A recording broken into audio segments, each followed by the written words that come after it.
18 hours out.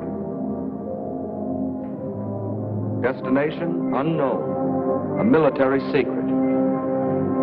The largest overseas expedition ever to sail from the United States, guarded by the blue ensign of the American Navy.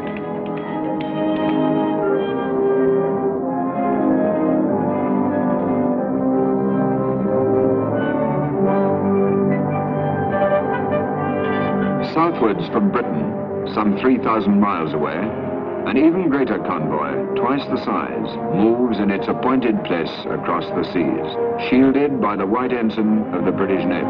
Destroyers in close support, cruisers on the flanks, and beyond the horizon, the battleships. From the decks of aircraft carriers, and from the shore, planes of the Fleet Air Arm and Coastal Command patrol the skies and search the seas. Advance outposts of an elaborate protective screen.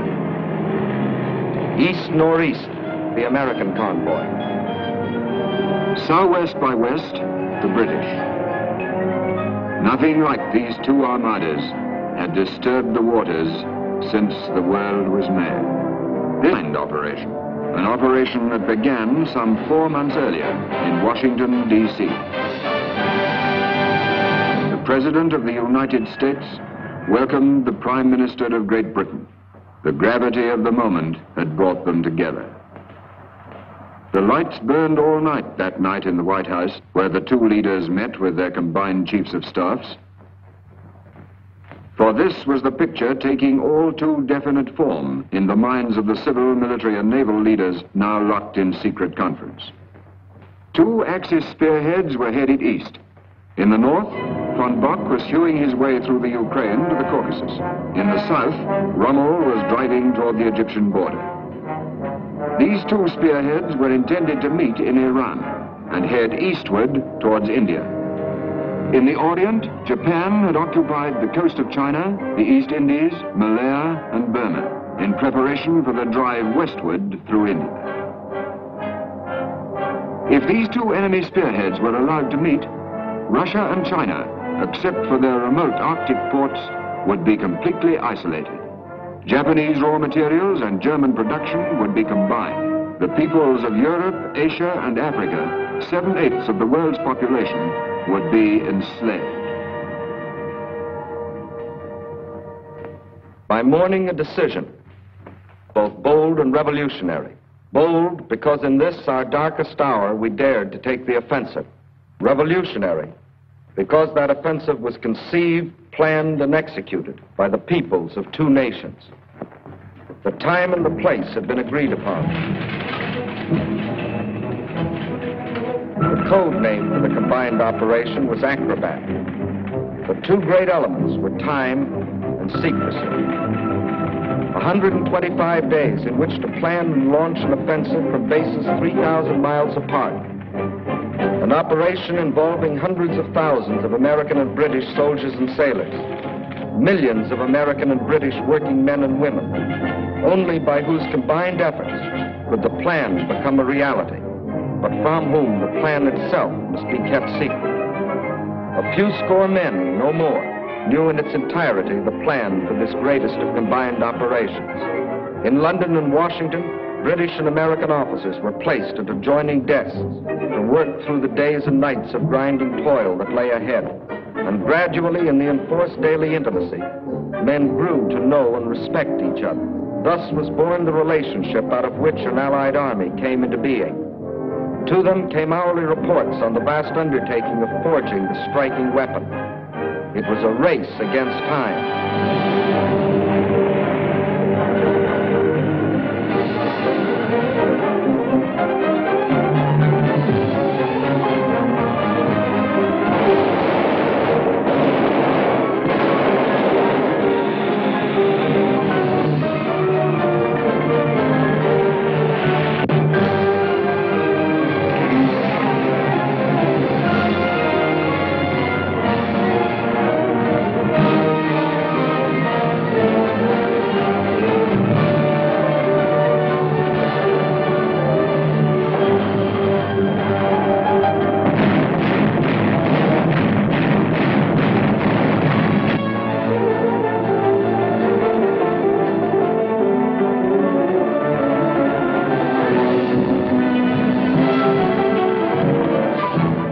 United States men and supplies poured eastward toward the Atlantic seaboard.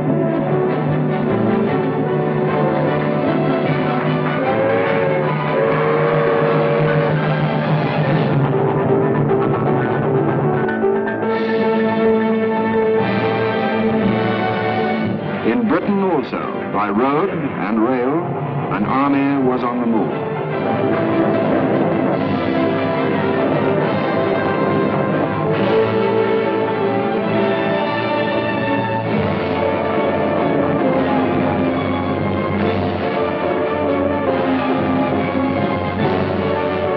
Day and night, the dockers worked. Records were broken in tonnage put aboard in one ship. For every soldier, British and American, 10 tons of equipment.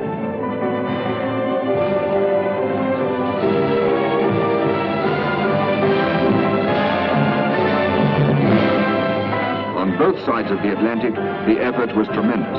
Guns, trucks, aircraft, petrol, water, food, barbed wire, locomotives.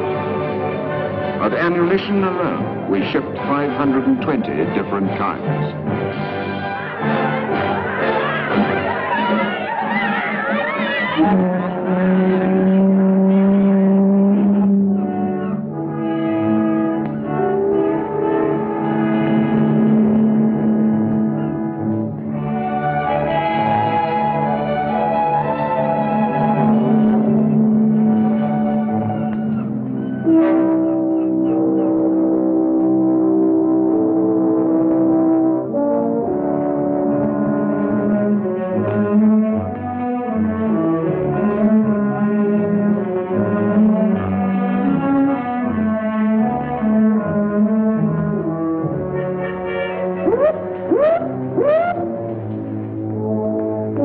And every ship sailed on time, and in absolute secrecy.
And the convoy continued its hidden way. My name's McAdams, Joe McAdams, Kansas City, Kansas. Private, first class. I was on one of those ships you're looking at. Part of the biggest show on earth and didn't know it. Too darn many ships to see all at once. Well, we'd been hollering for action. Now we were going to get it. But we didn't know where. Norway, France, Italy, China.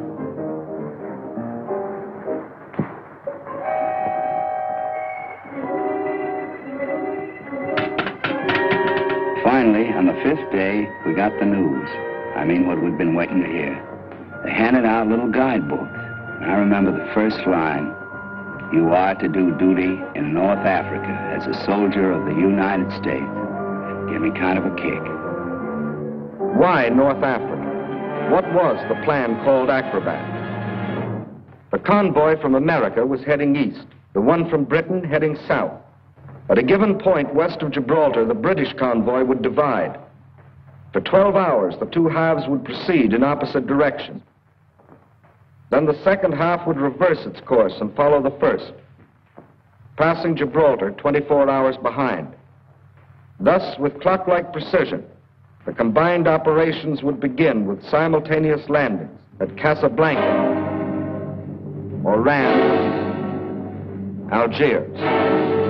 Casablanca to protect our flank against an Axis attack through Spanish Morocco. Oran and Algiers to secure bases from which to press eastward. Then the occupation of Tunisia, from which we could cut Rommel's supply lines across the Mediterranean. Next, to trap and destroy Rommel's Africa Corps between our allied forces and the British Eighth Army. Thus, one arm of the Axis pincer would be amputated, and supply lines round the Cape of Good Hope would be shortened by half through winning control of the Mediterranean. North Africa would be ours, with bases from which to stab at the heart of the Axis citadel. Those were the main objectives of the plan called Acrobat. In both convoys, the men kept fit, now knowing the task that lay ahead. For most of them, this voyage was a new experience. They'd never been so far from home before. That's certainly true of me. My name's George Metcalf. I was a greengrocer in Civvy Street. We had a shop a long time. Only we're a military family, really. My dad was at Passchendaele and I was at Dunkirk. Never met such a collection of blokes as we got on this ship.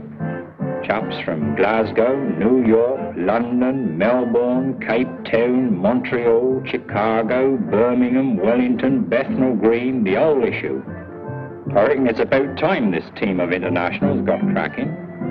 When I was peeling spuds just now, I made up quite a letter to my girl, all about the way these ships zigzag and about flying fish and whales. Of course, we haven't seen any yet, but I reckon she'll like to know I'm enjoying myself. And now I got something else to tell her too. The best news for a long time. They just put it up on the ship's board.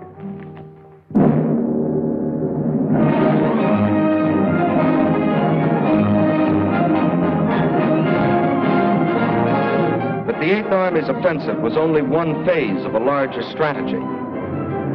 Included therein, the bombings of Genoa, Naples, Turin,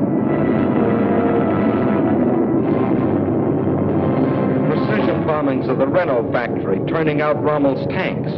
All these are part of the plan called Acrobat, of which the enemy still knew nothing. Nothing of the submarine trip to Africa by General Mark Clark, with a message to be smuggled into France. Nothing of the arrival at Gibraltar of General Eisenhower, where he was joined by General Henri Giraud, who had received General Clark's smuggled message. The enemy knew nothing until the last possible moment, when the first half of the convoy from Britain steamed past the fortress of Gibraltar. It was at night that the ships passed through the straits. The time had been carefully chosen, for here in narrow waters, attack seemed certain. Aboard ship and on the rock, everyone stood to, but the ships moved steadily on. It was as though, for the moment, the enemy's sword had fallen from his hand through indecision. This time, it was in Rome and in Berlin that the lights burned all night. For the first time since the war's beginning, somebody else was calling the tune. But before the enemy could collect its wits or its forces, our ships lay, as planned, off their appointed destination.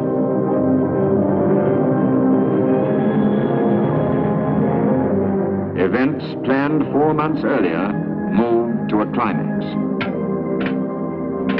Off Casablanca stood the convoy from America. To the troops aboard spoke their commander, General Patton.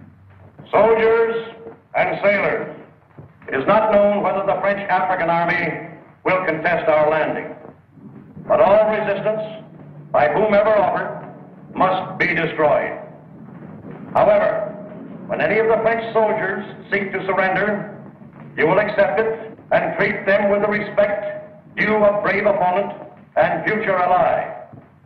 Remember, the French are not Nazis or Japs. November the 8th, 1942. Orders of the day.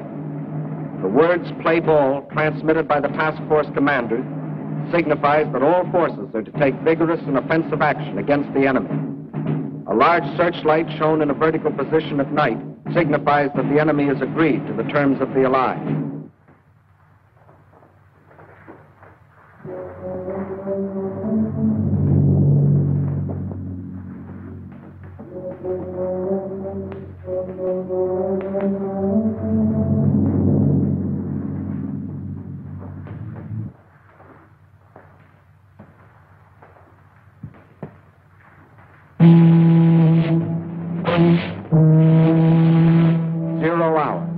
From America, the President broadcast by shortwave. We do not want your land. We fight a common enemy. From London, General Charles de Gaulle. Do not resist. From Gibraltar, General Giraud.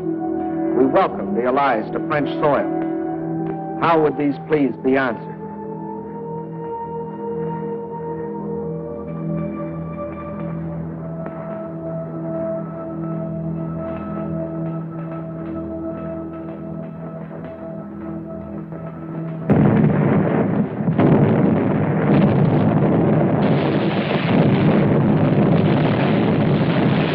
Play ball.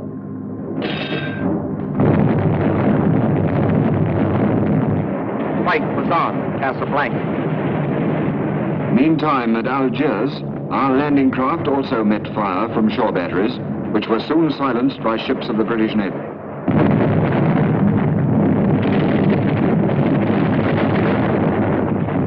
Here, too, the French troops ashore were asked by radio to indicate a friendly attitude by throwing their searchlight beams vertical. It wasn't long before, here and there along the coast, searchlights were seen pointing to the heavens. As dawn broke, fighter planes from Gibraltar, pitted with extra fuel tanks, took off without even waiting to hear whether the landing fields at Algiers had been kept. By 7 a.m., resistance at Algiers was finished. British and American troops had landed east and west of the city, penetrated 10 to 15 miles, and held the heights and all vantage points. In Algiers, on that famous November the 8th, was Admiral Jean Dallon, French Vice Chief of State under Marshal Pétain. It was after consultation with him that the French commanding general agreed to surrender the city. Meanwhile, at Oran,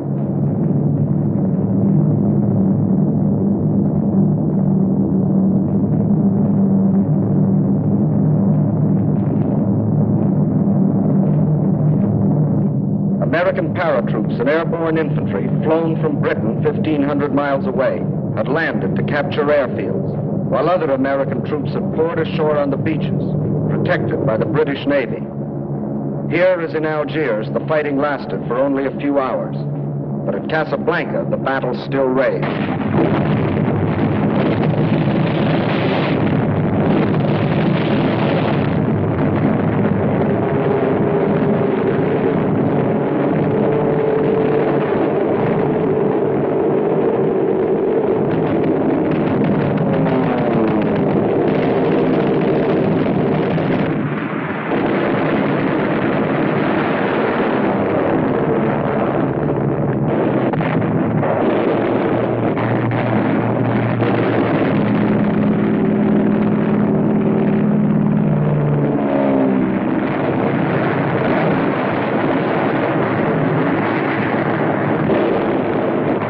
Batteries and the heavy guns of the French battleship Jean Bart and several cruisers, destroyers, and gunboats put out a devastating fire.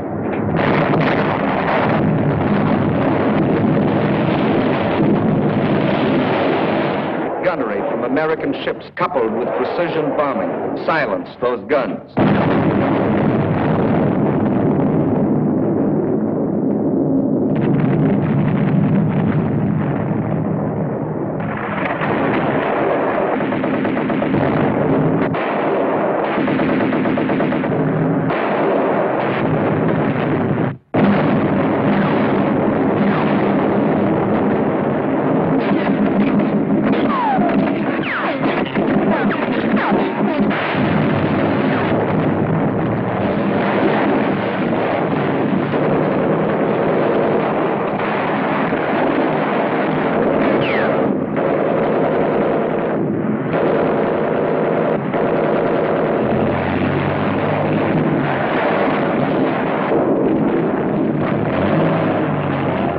Striking inland from the beaches north and south of the city, shock troops cut the railways, other lines of communication, then converged upon the town.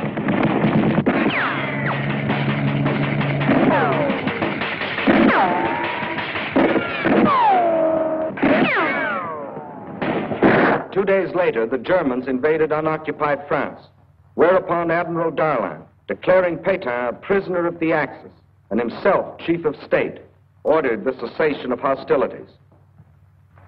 In proof of the surprise of our landings, German armistice commissions were caught flat-footed in each city. Their jobs, to bleed North Africa of her raw materials and farm products. The people of North Africa were evidently not sorry to see them go.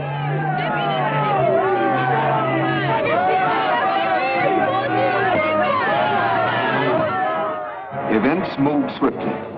To Algiers came General Anderson, commanding the British First Army. General Giraud took command of the French land forces. United under General Eisenhower, they were ready to take the field. Once more, the tricolor, the Stars and Stripes, and the Union Jack flew side by side.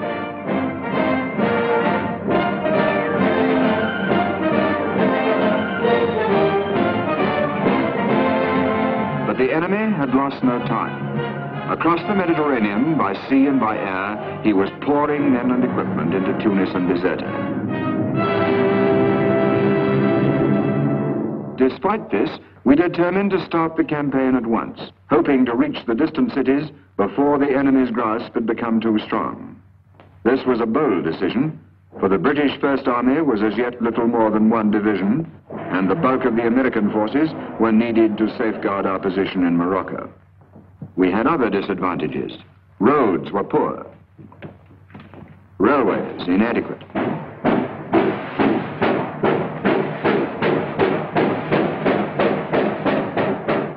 The enemy beyond the mountains had short supply lines from Sicily and Sardinia. Our own, stretching forward from the improvised base at Algiers, were 4 times the length. Even more important, we lacked as yet forward airfields, whereas the enemy in Tunisia had all the permanent airfields he needed. In less than a month, the weather would break. Could our slender force, in the last days of autumn, achieve a flashing success against time and a stronger enemy? With immense energy, the attempt was made. By road, Allied infantry, tanks and artillery moved towards the hills. By rail went General Giraud's men with mules for mountain transport. By air flew British and American parachutists to capture suitable ground for airfields and the tactical points nearby.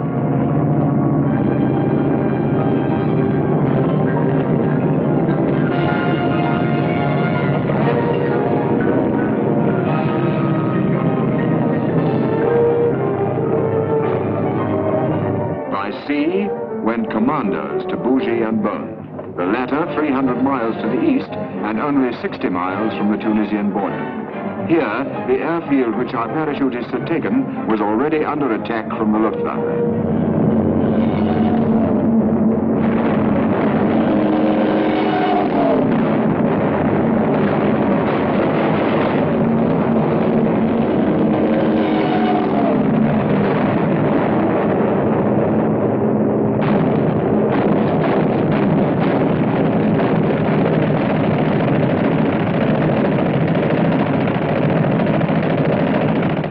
Our only permanent forward airfield and had to be fought for repeatedly.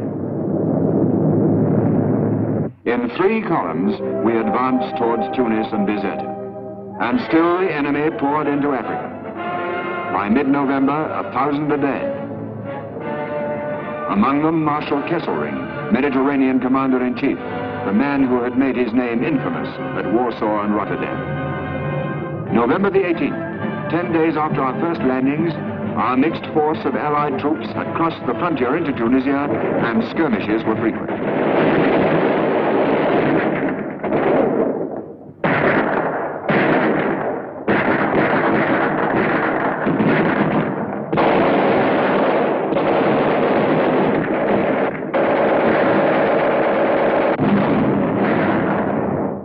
On we went. Small units of French, British, Americans held up here, gaining there, fighting Rhodes as well as Germans, but pushing on. By November the 22nd, we were in Béja, 450 miles on the road to Tunis. News came that 30 miles on, the French, under General Barré, were holding Meges el Bab against the Germans. The French were fighting stubbornly, equipped with little more than machine guns and rifles. General Anderson promptly moved to support them.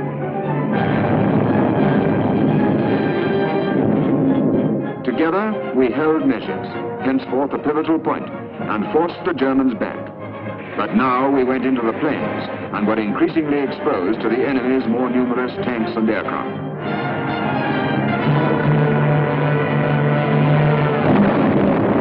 November the 25th, the first real tank clash.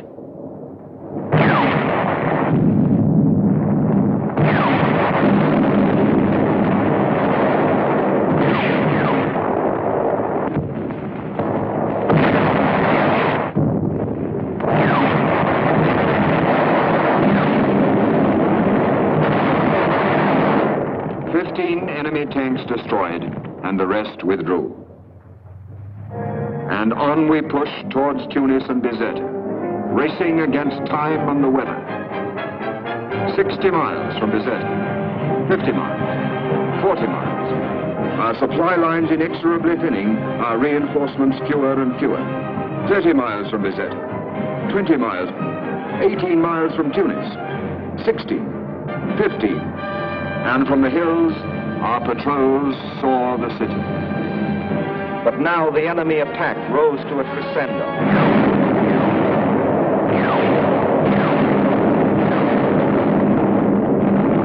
From the skies, a bombardment to which we had no adequate answer.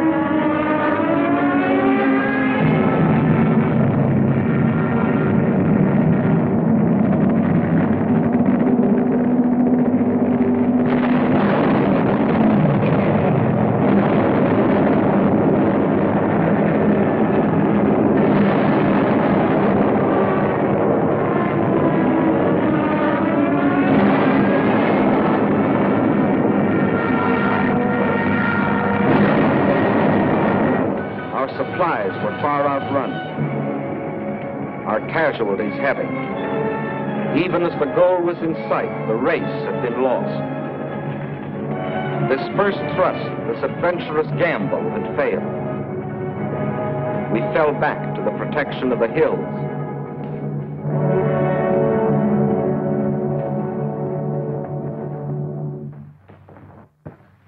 But even as we withdrew to regroup our forces, we encountered a new enemy. Winter was upon us. Our hastily improvised airfields were flooded, our planes earthbound.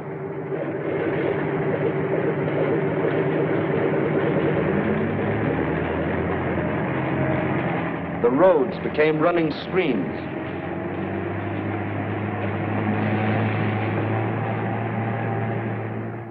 Our tanks immobilized.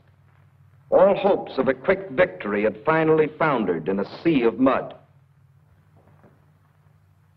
But the race for Tunis and Bizerte had not been in vain. For our battle lines, now stabilized, ran south from Meges el Bab, through Usultia, Faid, Maknassi, and Gafsa, along the barrier ridge of mountains known as the Great Dorsal, which separated the German-occupied coastal plain from the mountainous regions to the west. German expansion was possible only through a series of passes traversing the Great Dorsal. And all through the winter months, we held those passes against incessant German attack.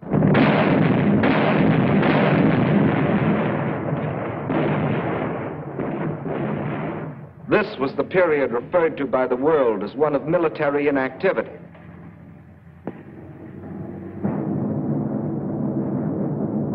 A period during which we sustained nearly half the total casualties incurred during the whole North African campaign. That's right. When you read in your papers about lulls, that don't apply to George Metcalf and the poor bloody infantry. Never did. We were on the job every night, patrols in the hills and in the woods.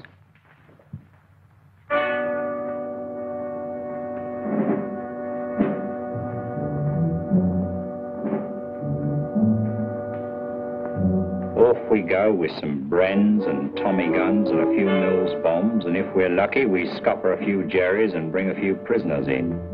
Old Fred Parker's the best. He was a poacher. That's second nature to old Fred.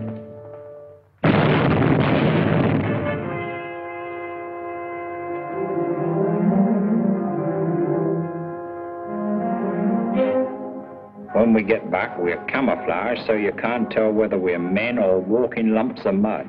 We picked up about half Tunisia when we got back this morning. We just about scraped it off and we had to go out again at dusk and pick up the other half. Great life. You'd think mud would be different in Africa. Different from France, say. Old Fred says it weighs heavier here and don't smell the same, but me, I can't tell any difference. It turns white bread into brown just like the other stuff. Keeping your automatics and rifles clean is the worst. Old Fred's only got about half a tail of his shirt left. There's one thing we do thank God for, the mules. Fancy that, mules. If it wasn't for the mules, we'd just about starve. Not that we eat them, I don't mean that, but they bring up the rations, see? Nothing but mules or eagles could ever get here. Mud, just mud. I told my girl I'll stick to her like mud, and I can't say more than that. Whenever the fields were dry enough, our planes took off to tackle the Luftwaffe. Though still outnumbered, in 4 weeks they shot down 241 enemy aircraft, for a loss of 89 of our own.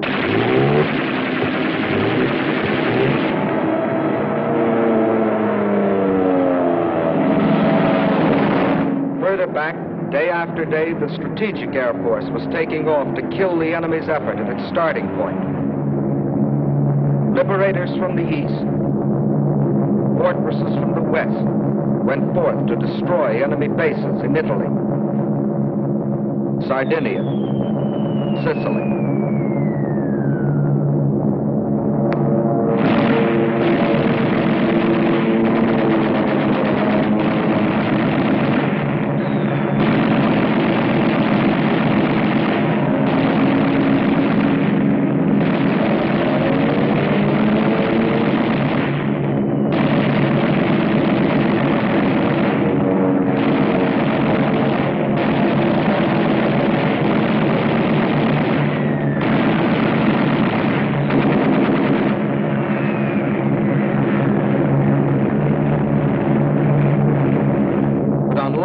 Offensive could be launched until spring.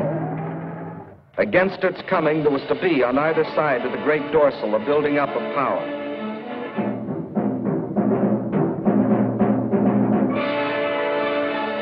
Over supply routes that spanned on the German side 150 miles of water, and on our side hundreds of miles of land, and then thousands of miles of water. The longest assembly lines in the world were in operation, from the factories of the United States and Britain. From Birmingham to Algiers, from Detroit to Oran, from Manchester, Los Angeles, from Leeds, from Pittsburgh to Casablanca.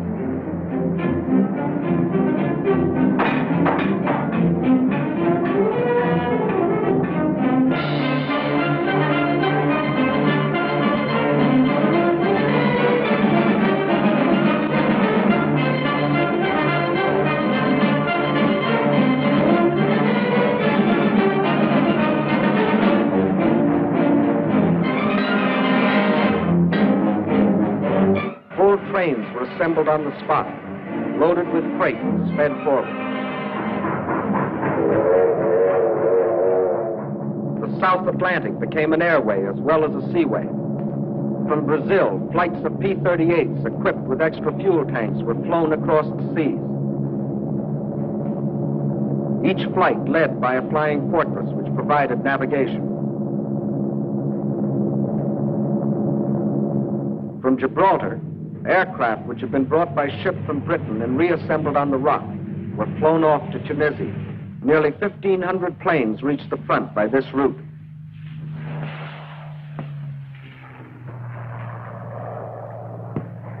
Roads to the front were being built where none before existed.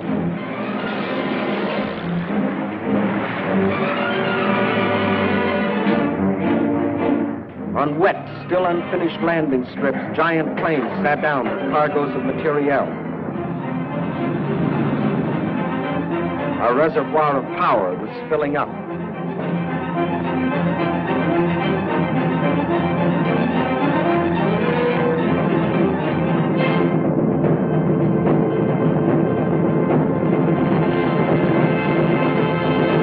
Tunisia was to be the theater of a major campaign, a campaign to be fought where Scipio had fought, and Hannibal, where already 3 times in history great armies had been destroyed between the mountains and the sea. These hills and plains were again to echo to the tempest of battle. Not now the trumpeting of elephants, but the crash of tanks and artillery. Not now an empire, but a way of life at stake.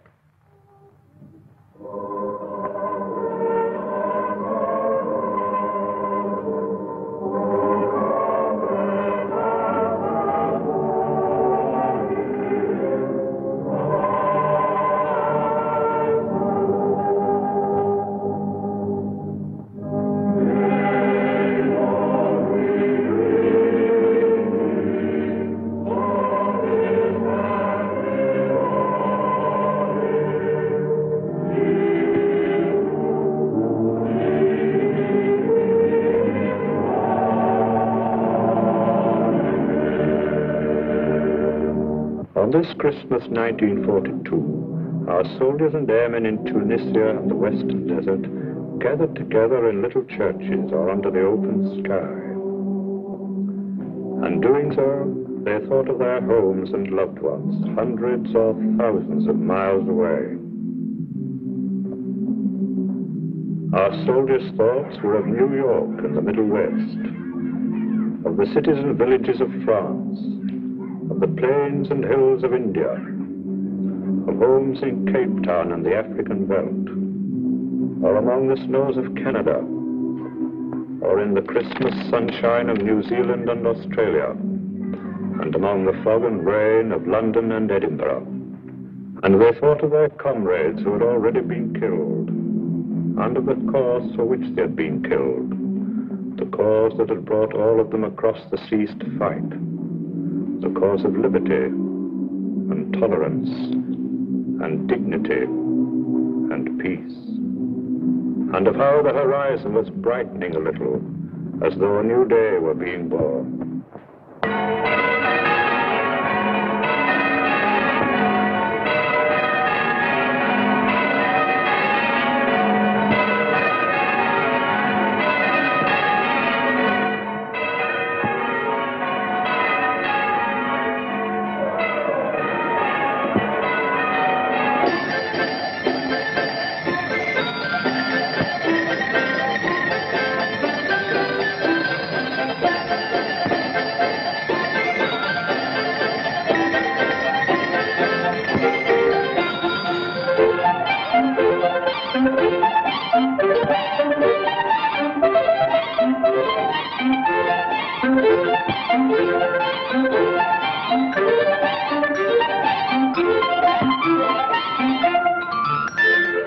Guys got packages at Christmas.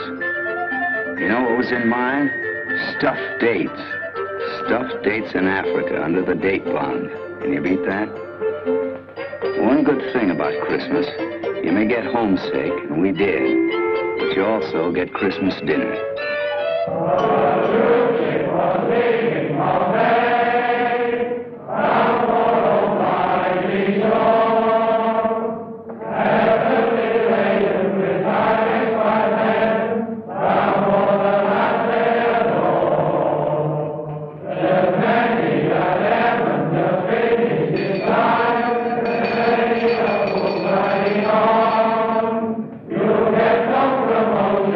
Side of the ocean, so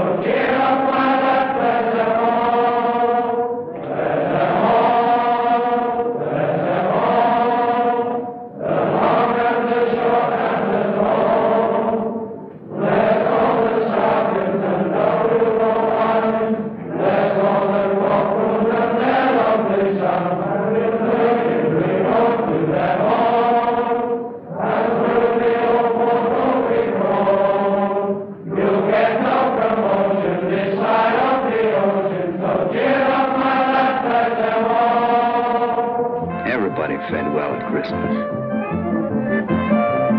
including the pets.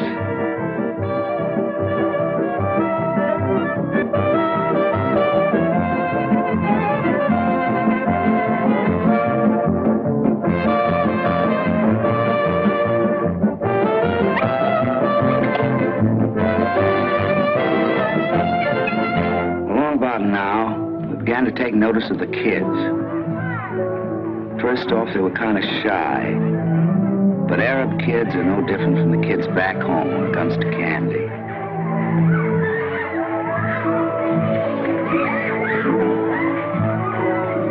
A lot of them looked about half starved. The Germans had picked the land clean. So we gave half our milk ration to the Red Cross. They ladled it out.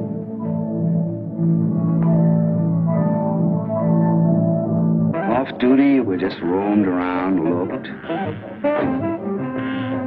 And we saw some mighty strange sights.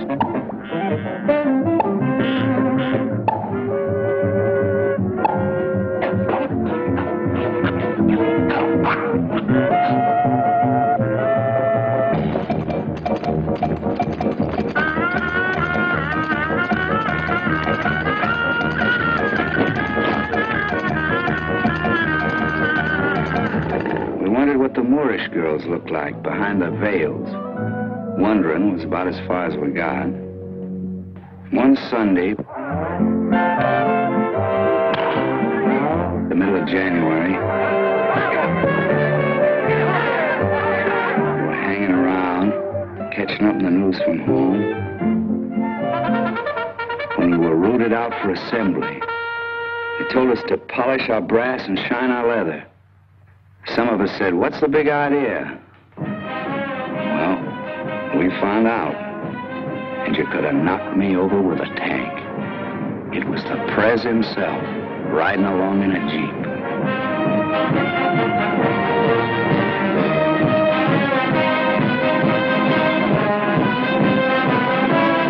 When we saw Mr. Churchill come in, not puffing his cigar, we knew something big was cooking. In a small seaside hotel at Casablanca, discussions began at once. Their purpose, to design the shape of victory in Africa and beyond. First, a meeting was arranged between Generals de Gaulle and Giraud, who had succeeded Admiral Darlan, assassinated a month earlier. Out of the meeting was to grow the union of the fighting French, who had never lost hope, and the French for whom hope had been reborn. Second, the united command for the new Tunisian campaign was created. The Allied troops in the area were now predominantly British, but by common agreement, General Eisenhower, as his deputy commanders, 3 British officers, General Alexander on land, Admiral Cunningham on sea, Air Chief Marshal Tedder in the air. Under them, British, American, and French officers and men serving side by side, the whole unique in military campaigns. Third, we fixed the terms which would end the fighting. Unconditional surrender. Of all these decisions, our Russian and Chinese allies were kept fully informed. The conference ended, Mr. Churchill flew on to Tripoli to greet the victorious 8th Army and explain its vital part in forthcoming events. For the decisive hour was at hand. Battle lines were drawn. In the north stood the British First Army. In the center, General Giraud's French troops. In the south, the Americans.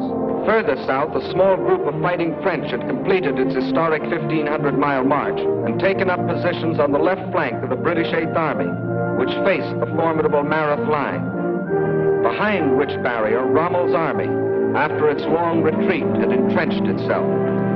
Tunisia was gray with German troops. 15 full divisions.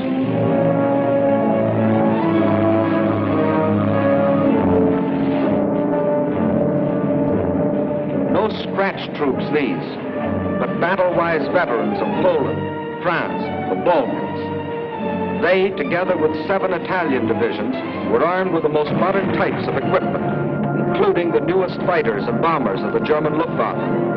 The German orders were, hold Tunisia at all costs, keep control of the Mediterranean. Rommel, standing behind his Mareth line, saw that he must soon be faced with an attack in the rear from the Allied armies along the Great Dorsal, as well as an assault by the 8th Army at Mareth. He therefore struck first, in an endeavor to remove the menace behind him. On February the 14th, the blow was struck. Heavy armored columns burst out of Faid Pass in the mountain barrier and through into the valley beyond. In the face of their onslaught, Allied armor withdrew with heavy losses.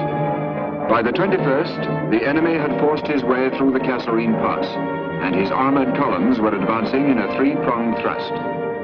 One main column aimed at Tabessa, our supply base in southern Tunisia, and another at Tala, key town in our lines of communication.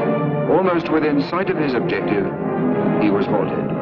American, British, and French forces all stood immovable against the final impact, and in counterattack, broke it, while Allied air power pounded Rommel's lines of communication and supply. The threat was ended. Advancing past destroyed German armor, we reoccupied Kasserine Pass, and by March the 17th, the original battle lines had been restored. As soon as Rommel saw that his westward thrust was doomed, he made an abortive attack south against the 8th Army. The Germans unveiled the new Tiger tank, the British the new 17-pounder anti-tank gun.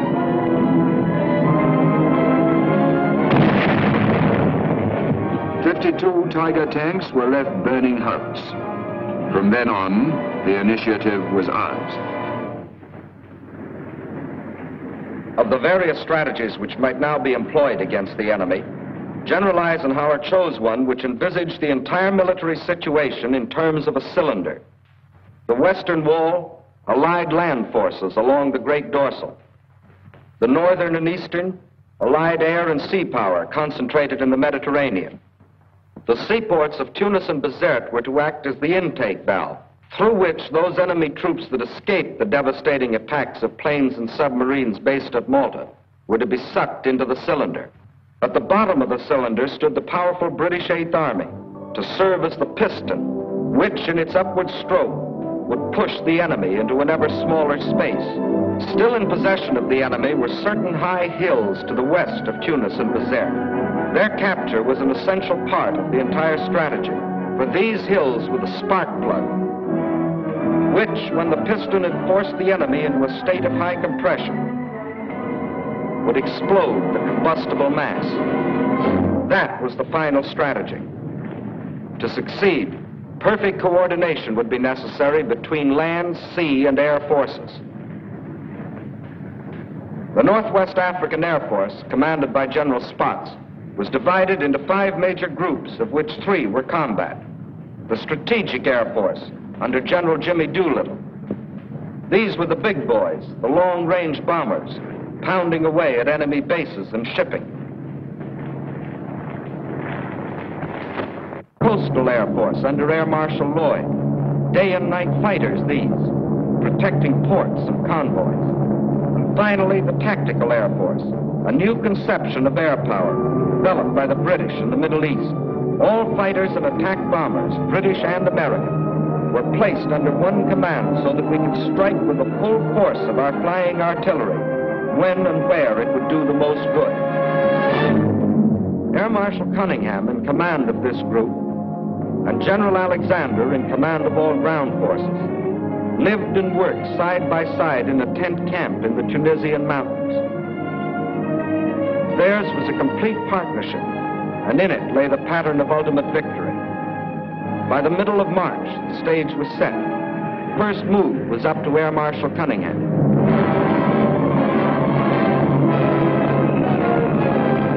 Continuous 24-hour assault, the Mareth fortifications were pounded from the air.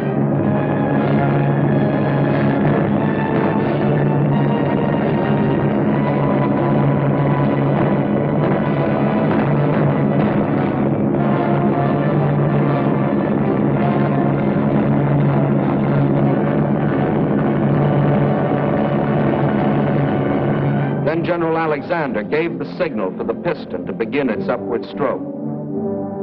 Montgomery, looking ahead, had planned the Mareth battle 3 months before. he would strike after a barrage and in moonlight, as at El Alamein. But simultaneously, he would begin an outflanking movement on the left. The frontal blow had to cross a gorge, the Wadi Zigzag, and create a bridgehead under cover of which tanks and artillery could cross the Wadi before the enemy's counterattack in force could be made. 3 days before the attack, it rained heavily.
Next morning, our men were holding on like bulldogs. Only 4 tanks had got across, but with these and their own arms, our infantry kept the bridgehead intact. The enemy, fearing another El Alamein, now withdrew armor from other sectors and threw it in.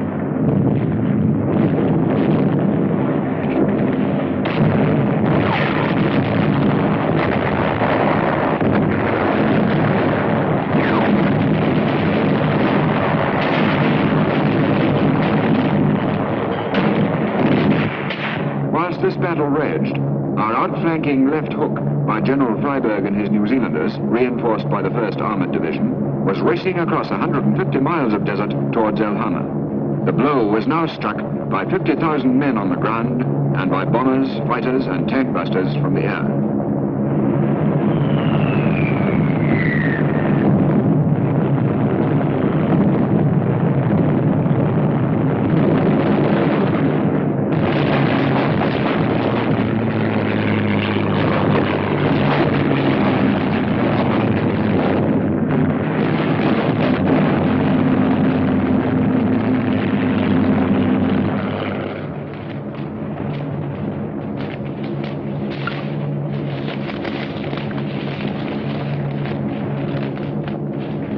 The Germans, pinned down by the Northumbrians at Mareth, moved their armour too late. The New Zealanders, thenceforth to be known as the left hookers, drove through.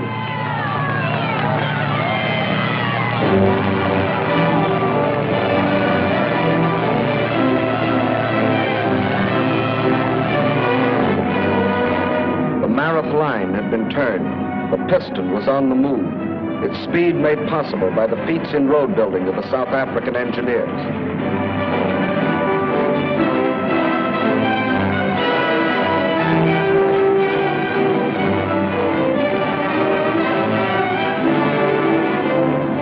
Air and naval forces shelled and bombed all along the seawall. Our fighters struck at their transport planes, still pouring men in through the intake valve, knocking them out of the sky by the hundreds.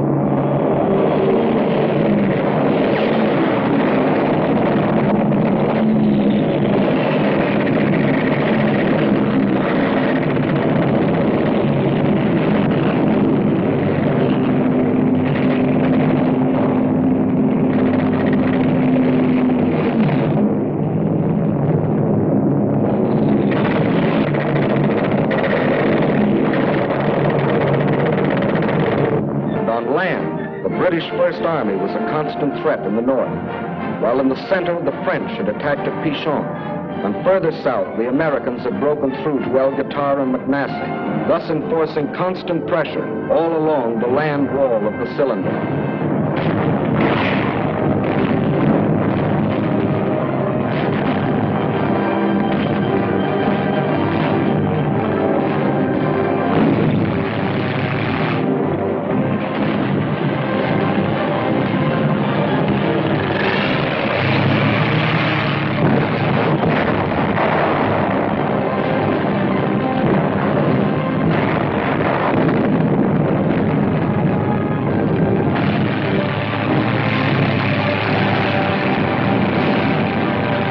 April 7th, and American patrols of light tanks striking eastward met patrols of the British 8th Army advancing northward. We got quite a bang out of meeting these guys. 2,000 miles they'd come, fighting all the way. Yes, sir, we got a real bang out of it. These are the guys that broke the back of the Africa Corps.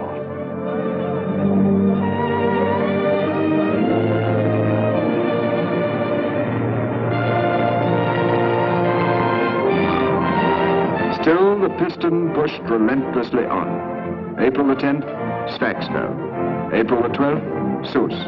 And on April the 20th, after exactly 30 days of fighting in pursuit, the 8th Army had driven the enemy into the hills beyond Enfidaville. And in its wake was a great homecoming. What got me was watching those villagers coming back. Mostly on little donkeys, piled up with so much stuff you'd wonder how they carried it. Reminded me of the Bible somehow. You know, the donkeys and the hills behind, and these folks trekking home. There was one old chap spoke a bit of English, and he comes up to me and old Joe McAdams, and he says, "Thank you, thank you, thank you, thank you." And then he started shaking hands with us. I thought he was never going to let go. And as we watched him going down the hill, Joe says to me, he says, "You know, George, I had a buddy killed the other day, and I was pretty sore about it. But now all these poor devils coming home gives the whole thing a kind of a meaning." Well, then when we went down to the village, it was just the same down there. Little Jewish boys taking off the yellow stars they'd been made to wear as if they was lepers. And then our army doctors attending to the women and the youngsters, just as if they was on the panel back home. I certainly felt less browned off. I certainly did. The rapid advance of the 8th Army had left the American divisions at McNassie and El Gatar far behind the battle area. General Alexander now switched these divisions to the north. This remarkable 200-mile march across the heavy traffic streams of the First Army's lines of supply was accomplished without once interrupting the eastward flow, and this in complete secrecy.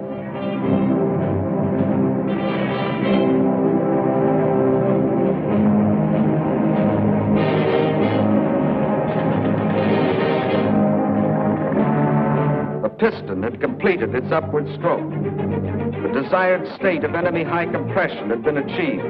Now to capture the spark plug, the vital hills west of Tunis and Bizerte. This led to a number of major battles, of which 5 were typical.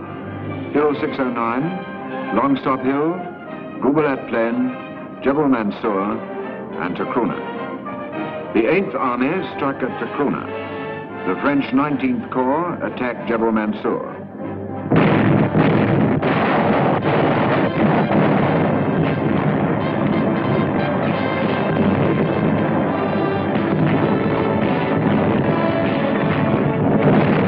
On the Goubelet Plain, the British 6th Armored Division, striking towards Tunis, had drawn upon it most of the enemy's remaining armor.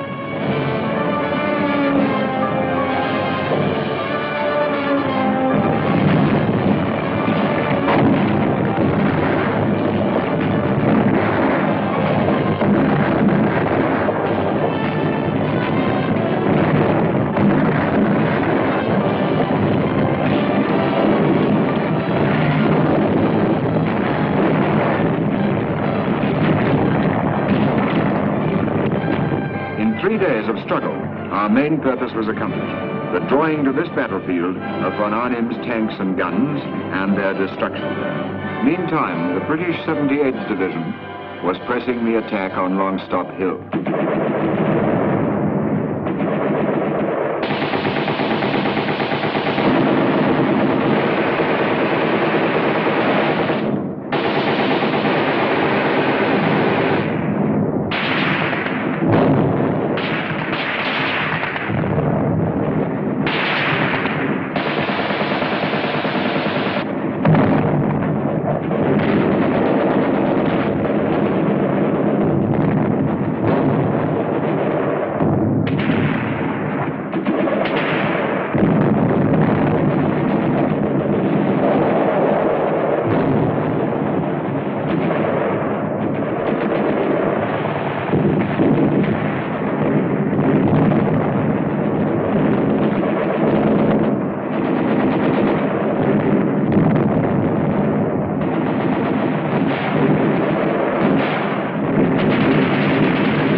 12 days, the hills echoed with gunfire. Positions were taken, lost, and retaken.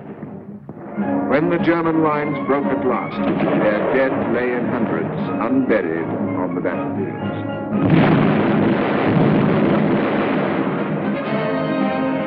As our infantry went forward, engineers and pioneers built roads across the mountaintops for vital supplies to reach them.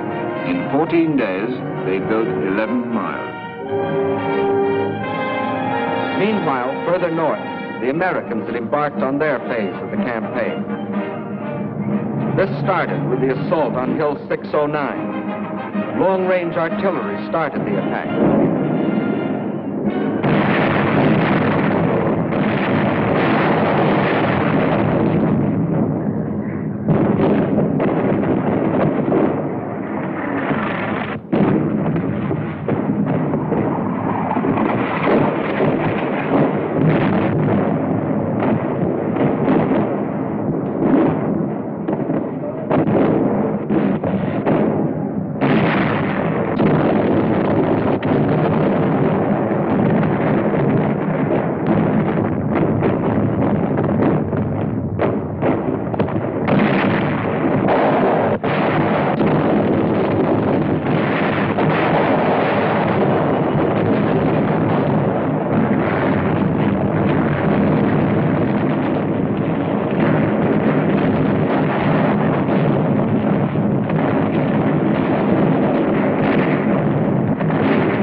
All batteries, left 8. Baker.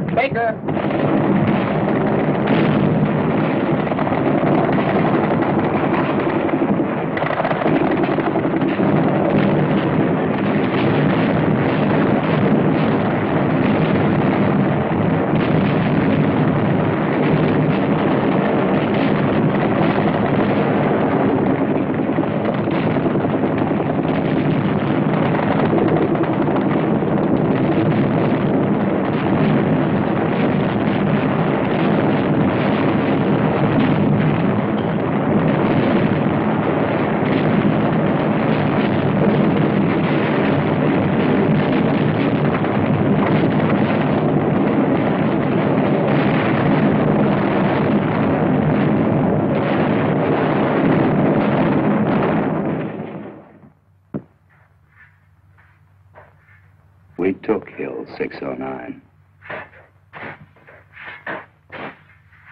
There weren't as many of us guys when we got to the top as there'd been at the bottom.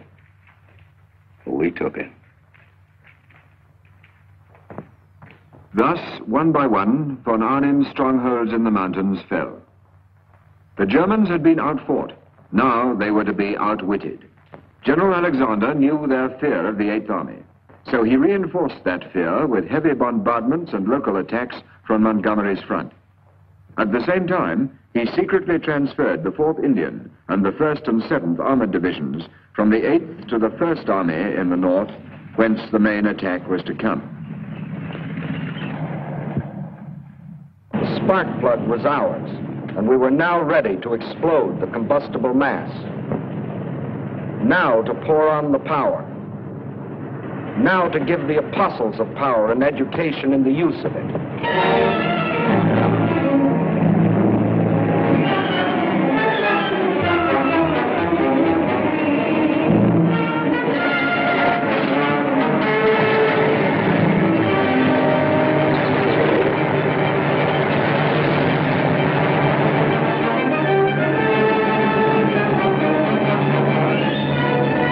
British and Americans in the air with everything that could fly.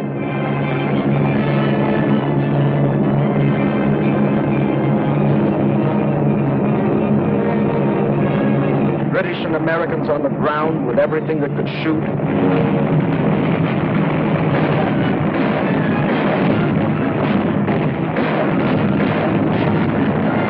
French artillery, French infantry.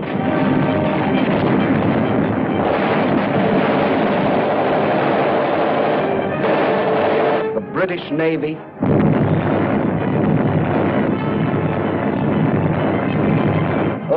poured forth their concentrated fury.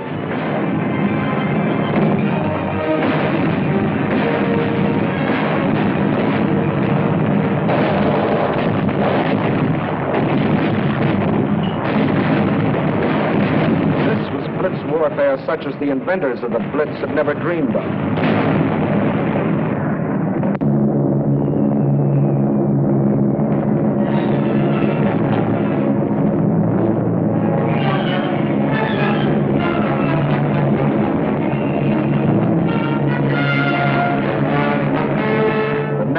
Challenge to the free world to fight or surrender was being answered.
After only 8 hours fighting, the hard crust of German resistance was shattered. Our armor crashed through.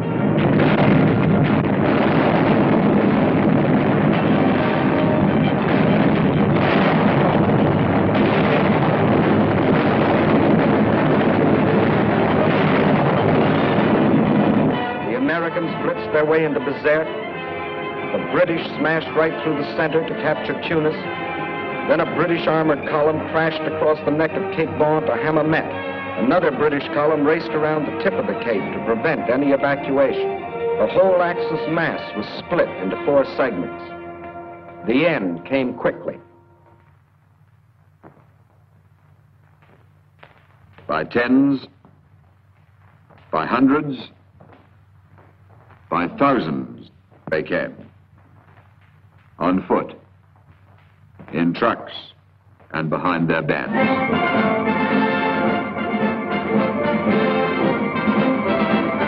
The greatest mass surrender of fully equipped troops in modern history.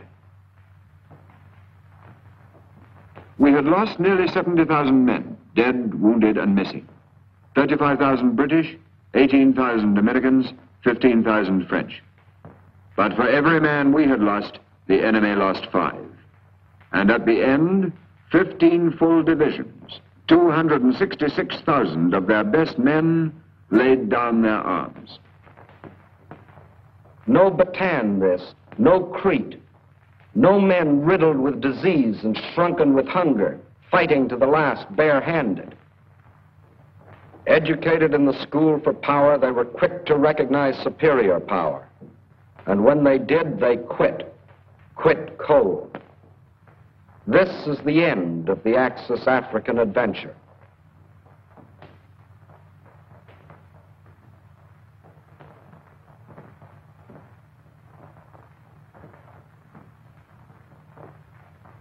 After all the racket, seems funny, don't it, Joe?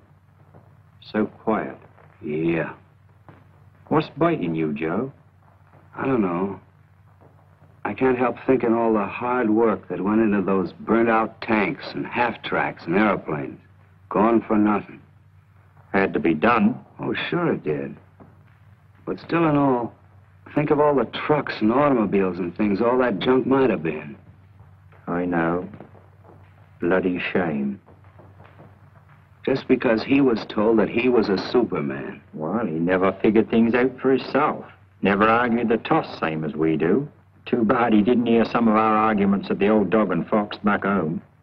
You know, I guess that's the real difference between us and them.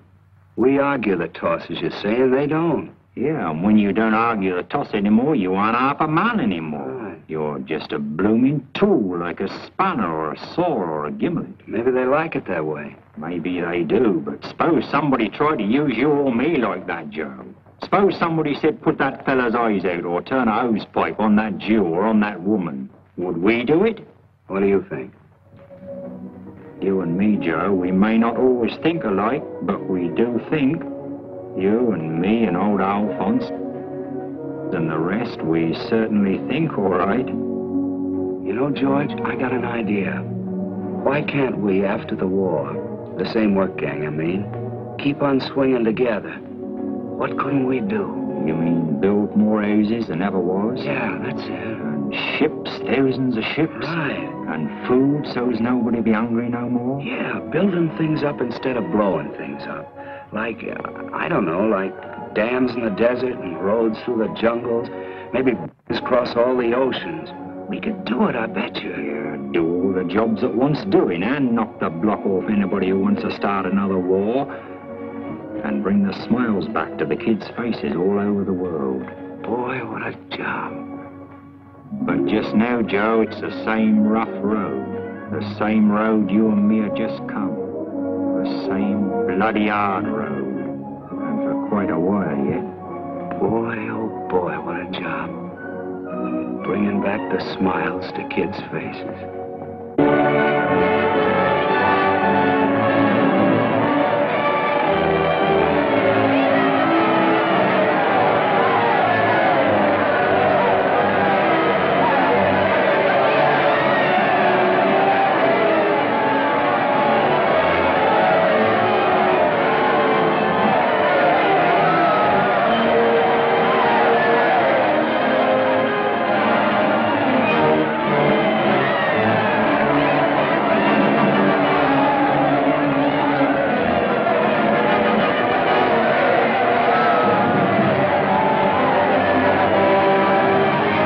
Africa is free, and Europe that much nearer freedom. The liberating hosts are on the wing.